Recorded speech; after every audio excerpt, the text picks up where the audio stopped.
Lights out. Everybody.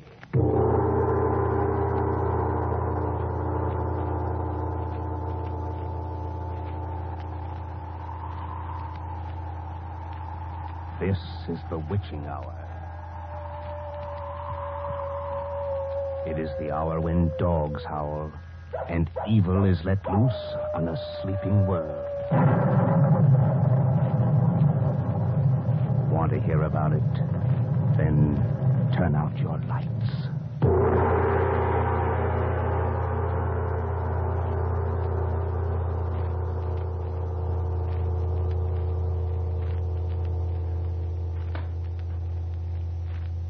The National Broadcasting Company brings you Lights Out, a revival of the 8 best stories in the series which many of our listeners will remember. Wyllis Cooper is your author, and Albert Cruz your director. Sit in the dark now and listen to Lights Out.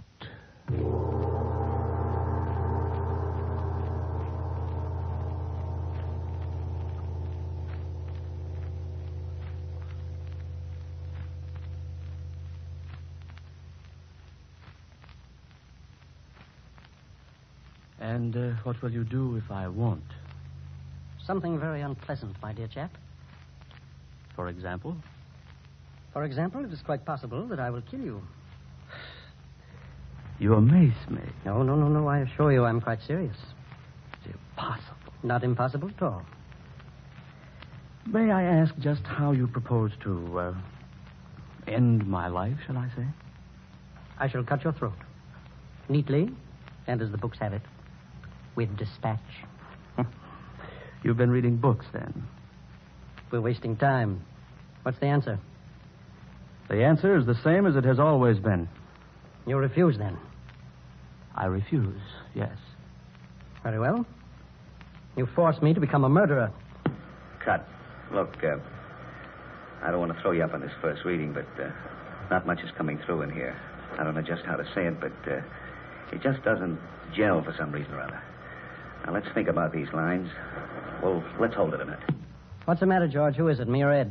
Well, I hate to throw you up on this first reading, but, Fritz, I think it's you. Something wrong. It's the attack on the part, or maybe you're throwing those lines away without any sincerity. There's no menace in the part. You see what I mean? Well, look, let me come on out. Hammond again, eh, Fritz? Okay, character. Let it alone. I'm having enough trouble. Look, he can act. Honest, George. Fella's got a card. All right, let's can the funny stuff, Ed. We got some work to do, and I want you to just pay attention, if you don't mind. All right. Look, Fritz, Yeah? How do you feel in this thing? I don't know. It's not right. I don't know what to do, though. Well, you don't sound convincing. You see my point? Yeah. Have you got any ideas on how you might do it? No. Oh, wait a minute. What about dialect? I could do a little German. German? Wait a minute now. No. I don't think I want any German on this thing. I hear too much of that.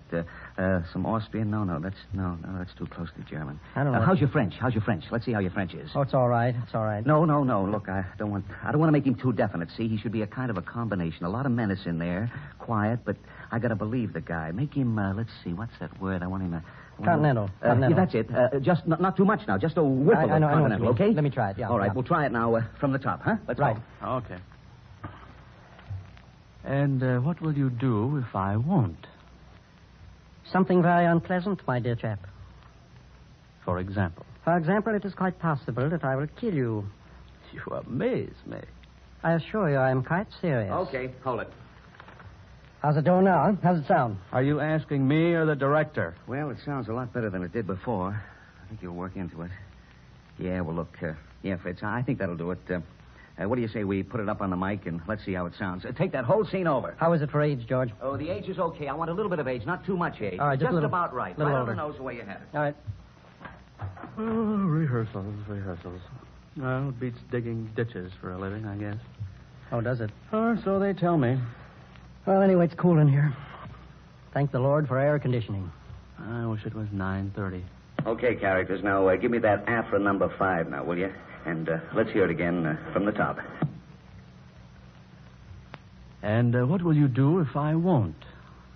Something very unpleasant, my dear chap. For example? For example, it is quite possible I will kill you. You amaze me. I assure you I'm quite serious. Possible. Not impossible at all. May I ask just how you propose to end my life, shall I say? I shall cut your throat. Neatly, and as the books have it, with dispatch. Oh, you've been reading books, then. We are wasting time. What's the answer? The answer is the same as it has always been. You refuse, then? I refuse, yes. Very well. You force me to become a murderer. Look, Fritz, you sound about as much like a murderer as...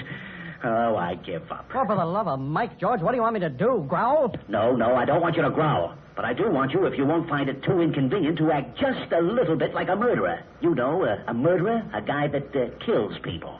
Yeah. He wants you to make faces, Fritz. Ah, shut up. Wait, I'll come out there again. How you doing, kid? I give up. I don't know what the man wants. Now, listen, sweetheart. Have you the faintest idea how a guy acts when he's going to kill somebody? Have you?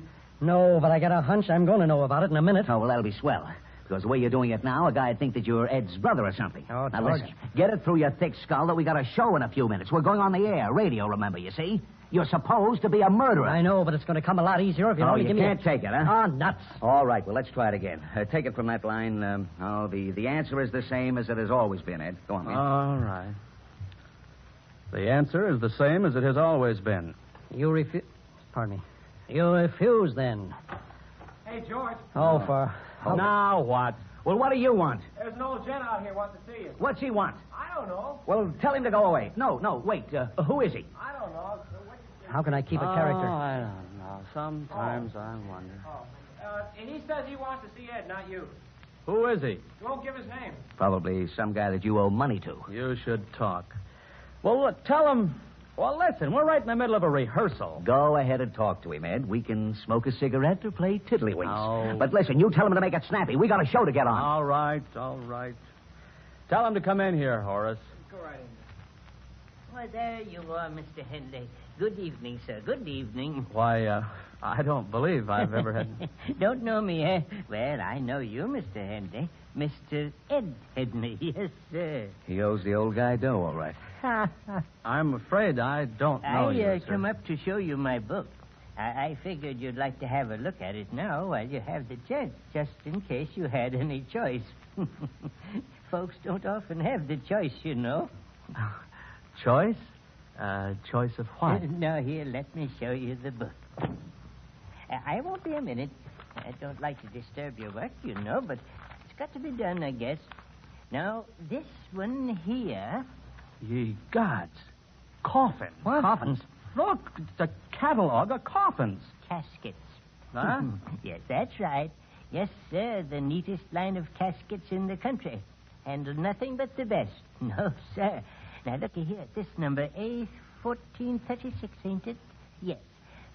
All gray silk, solid silver handle. Say, listen, what is this? Or this model, A5499, in mahogany. Wait a It's, minute, mister. What's this all about?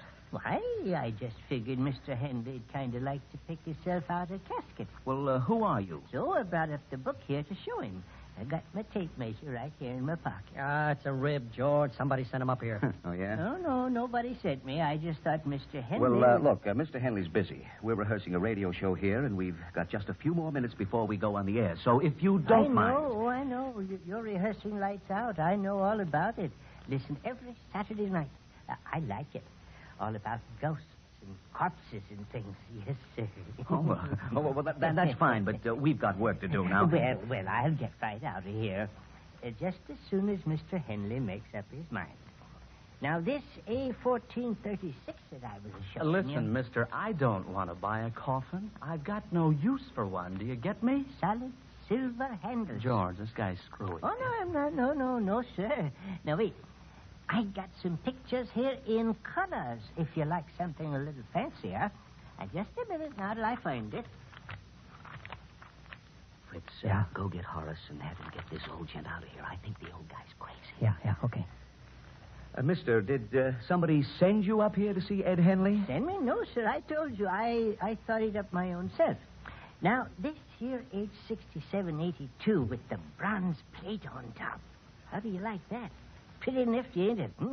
Yes, sir. Listen, I've told you I don't want a coffin. I Or have you can have it with solid silver plate if you like that better. If I were you, Ed, I'd get the one with the silver plate. Huh? Oh, yes. Yeah, I rather like that one with the silver plate. Mm-hmm, that's the one, all right. The 867-82A with solid silver plate. Yes, sir. Well, that's all I wanted to know. Yes, sir. That's what I come up here for. Well, thank you kindly, Mr. Henley.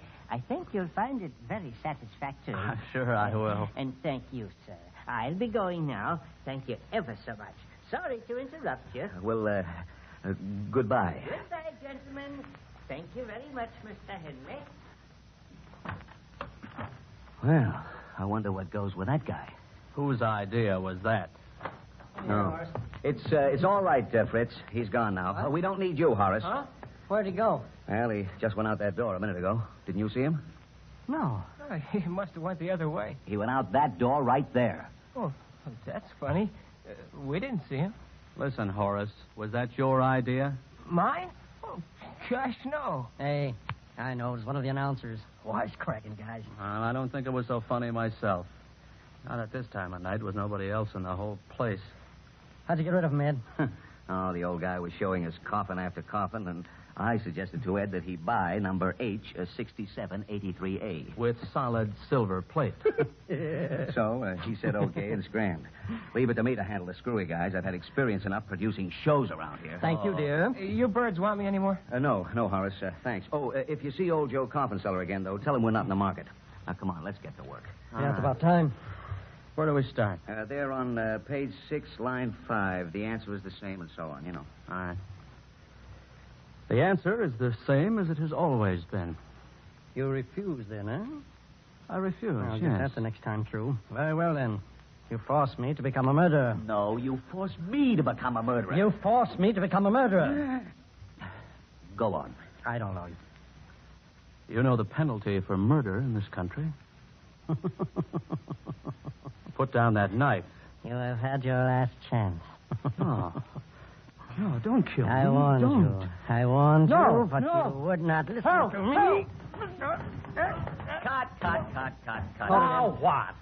Now, listen, we got to plant that knife somehow. Oh, holy smokes, George, I can't say it. I am now about to stab you with this here repulsive knife, can I?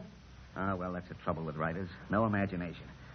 You see now. Well, I could say drop the knife again. No, let me think. Tick, tick, tick, tick, tick. Shut up. Sorry. Oh, I got it. Oh, look, why do sound effects guys have to go on vacations? Is there a knife out there someplace? I don't know. I'll look over here. Let's see. Yeah, here's one. Oh, what kind is it? Pocket knife. I think I'd just drop it in my pocket, too. I've been wanting a knife like this. Well, let's see it. Come on. I got pen dibs on it. Well, now, look. You hold it up close to the microphone and open it. Make it click. And I'll go to the control room and listen. Very well, Orson. It'll probably sound like a door opening. So what? It's more than the door opening gag we got, sounds like. All right, let's hear it now. Open it up. No, not so loud. Try it again. Okay. Now, Fritz, you put that effect in just as you start the struggle. Give him the cue, Ed. What? No, help, that business? Yes. No. Oh! You would not listen to me? Stab him! Oh, yeah, okay.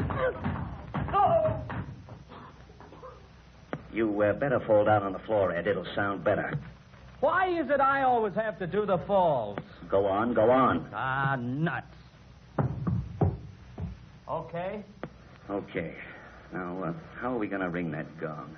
Oh, I don't see why we can't get some help on this show. Why don't you get Horace? Well, that's an idea. I'll go get him. Oh, gosh, I'm tired. I was here at 9 this morning for an audition, and I haven't even had time to get any dinner. Actors, the idle rich. Says you. Say, who do you suppose sent that dilly old bird up here? I don't know. A lot of funny jokers around this shop. That was a good gag for this show, I guess. Except I don't suppose it'll be so funny for the old gent when he finds out it was a gag. Yeah, I don't imagine it's a very good racket running around peddling coffins. I never even knew they peddled coffins that way. Neither did I. I was reading. The genius. You'll have plenty of time to catch up on your reading after the show's over. I want you to sock that gong. All you got to do is take the little club and clout the gong when George points at you, Horace. If George points at you, Horace. Listen, who's producing this show? I sometimes wonder. Where's the stick to hit it with? You are practically standing on it. Huh? Oh. All right, now look, I'll go in the control room, and you guys go on into the fight. Now, you watch me, Horace, and when I point, you sock that gong. Okay. Oh, George, listen, do we have to go through the whole thing again? My throat. No, just the struggle part. Now, wait till I get in. Hit it a good bat, Horace. Okay. Okay, struggle.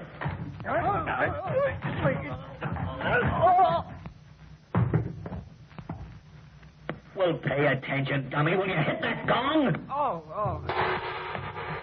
Excuse me, I was watching Ed and Fritz. Well, look, you watch me from now on. I'll give you the cues, and you do them. You got it? Okay. Go ahead, struggle.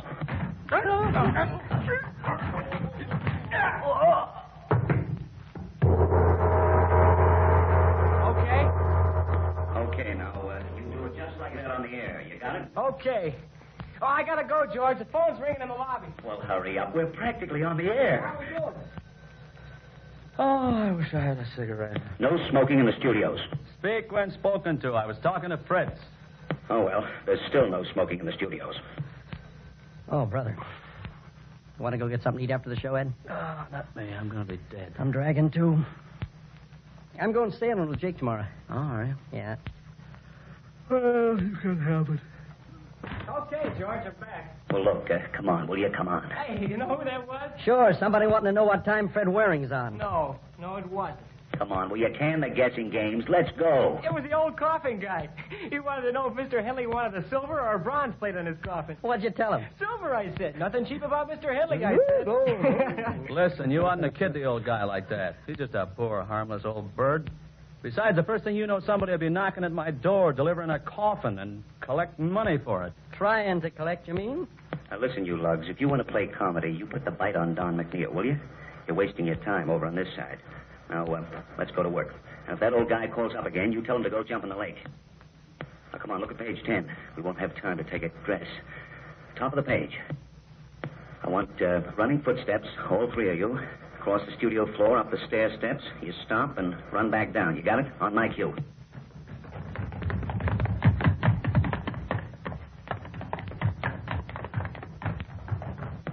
Okay, hurry up now. Now, take the knock on the door and the footsteps coming in. That's bottom of page 11. You do the knock, Ed. Horace, you open the door. And Fritz, you do the footsteps. You got it? On my cue.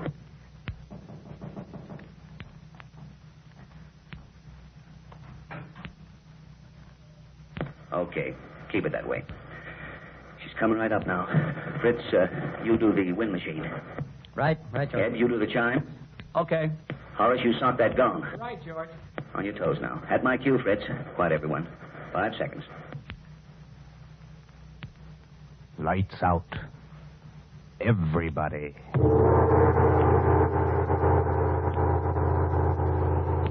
This is the witching hour. It is the hour when dogs howl and evil is let loose on a sleeping world. Want to hear about it? Then turn out your lights.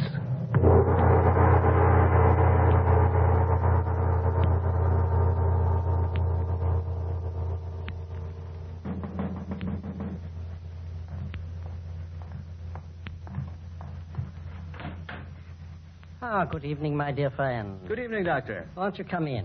Thank you. Here, let me take your coat and hat. Oh, certainly. There you are, Doctor. Ah, won't you come in and sit down? Thank you. Well, It's all taken care of. really? Quite. You have the proof? Well, Of course, you realize, my dear friend, I cannot be expected to carry out our little arrangement unless I have proof. yes, I was reasonably sure of that. And so? There is a hat crumpled in the left-hand pocket of my overcoat. A hat? His hat. I think you'll find that it has a bullet hole through the crown, and there are several bloodstains. Oh, fine. You don't mind if I look for myself? Oh, of course not. That's why I brought it, you see. Yes. Ah, apparently, a very neat job. I specialize in neat jobs, Doctor. Do you mind telling me how it was done? Not at all. I waited for him in the driveway of his house. Cold, too, tonight. He left his car at the gate and walked up to the house. We had planned on that, you remember? Yes. And when he came close enough, I shot him. Oh, so noisy. There was a silencer on the revolver. Thoughtful of you. I'm always thoughtful, Doctor. Excellent. I even stepped close enough to him to ensure powder burn. Better and better. And the revolver is there, without the silencer, to make it look like suicide. So. I congratulate you, my dear friend. Thank you. I am conscientious. Are you conscientious enough to remember what I asked you to bring? Yes, quite. May I have it? I think not. What you say? I came here tonight merely to thank you, Doctor, for your cooperation. I find myself a richer man. I hope you are joking, my friend. Not at all. You don't want to give up the packet of jewels? I couldn't have put it more neatly myself, Doctor. I see. You have not forgotten that I paid you a sum of money to perform this service for me? $500. That is correct. That is why I came here. I'm afraid I don't understand. To return the $500.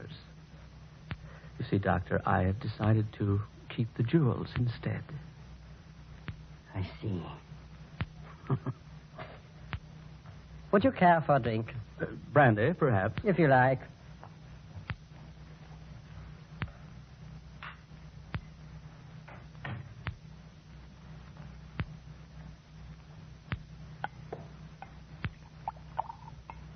Water? Thank you, no. Your health.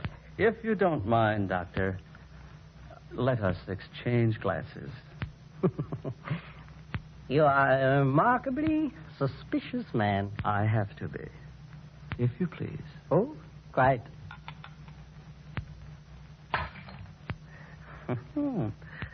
I thought so, Doctor.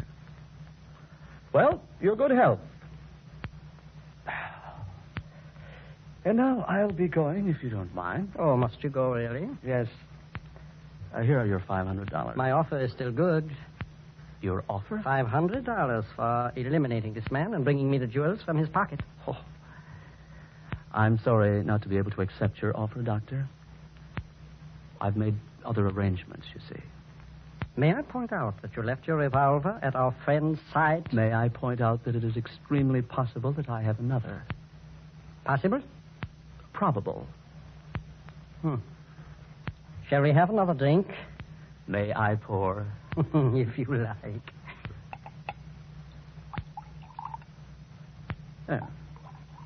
Enough. Thank you. Now, shall we discuss this further? I'm afraid there is very little to discuss, Doctor. If you do not mind, I would... No, there is nothing to discuss. I'm grateful to you, my dear Doctor, for putting me in the way of earning the very comfortable sum that these jewels will bring. I'm equally grateful to you for your hospitality. But I really must go. Oh, I beg of you. Let me point out that a gentleman of your reputation might have some difficulty in disposing of the jewels.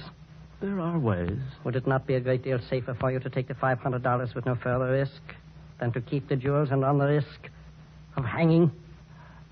I'll take the risk. Besides, if anything unpleasant does happen to me in the course of disposing of the jewels, I can always remind my captors of the part that you played in this little affair. You see? I'm afraid you would have a very difficult time proving that. Perhaps. But I'll run the risk. Good night, Don't hurry, I beg of you. I should dislike to have any unpleasant happening. You forget that I have a revolver, Doctor. That is a lie. I wouldn't take a chance if I were you, Doctor. I'm not taking a chance. I know you have no revolver. Really? Really. Interesting. How? A very simple process of deduction. There is none in your overcoat. I could tell by the weight of it. Huh, but there is. Ah, thank you. I was rather certain that it was there. You... And so I took the liberty of locking your overcoat in the closet when I got up to inspect our friend's hats. Checkmate, my dear friend. Stalemate, I think. I still have the jewels. And I warn you for the last time to give them to me. I'm sorry. It would be a great deal better for you if you would, you know. What will you do if I won't? Something very unpleasant, my dear friend. For example? It is quite possible I will kill you. You amaze me. I assure you I am quite serious. It's impossible. It is not impossible at all. May I ask just how you propose to, end my life, shall I say? I shall cut your throats, neatly, and as the books have it, with dispatch. You've been reading books, then. Come, we are wasting time. What's the answer? The answer is the same as it has always been. You refuse, then? I refuse, yes. Very well. You forced me to become a murderer. You know the penalty for murder in this country, Doctor. Put down that knife. You have had your last chance. No. No, don't kill me. I warned you. I warned No, you. no. You would not listen No, to help me. Help!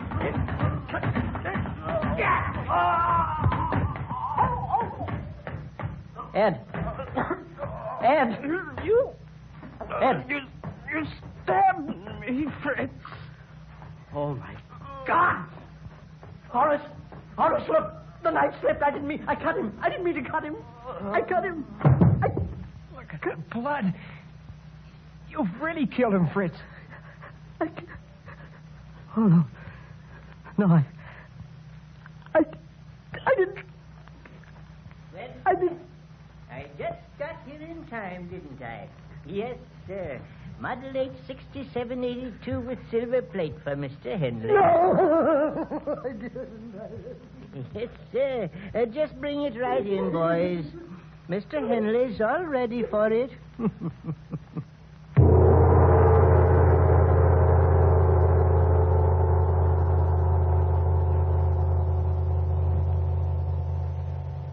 You have just heard The Coffin in Studio B, the second in a summer revival series of Lights Out. In tonight's cast, you heard Bob Murphy as Ed, Sherman Marks as Fritz, Don Gallagher as George, Jack Bivens as Horace, and Charles Eggleston as the coffin salesman. Come next Saturday night, we have a yarn cooked up for you that we think you'll like. We call it The Haunted Cell, and I rather think you'll get a chill or two when the ghost of a condemned man starts working on the guilty conscience of one of the toughest hoodlums in town. Why don't you sort of plan to listen in for Lights Out? This series is produced and directed by Albert Cruz. All right.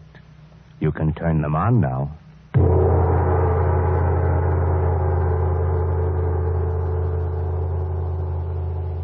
This is NBC, the national broadcasting company.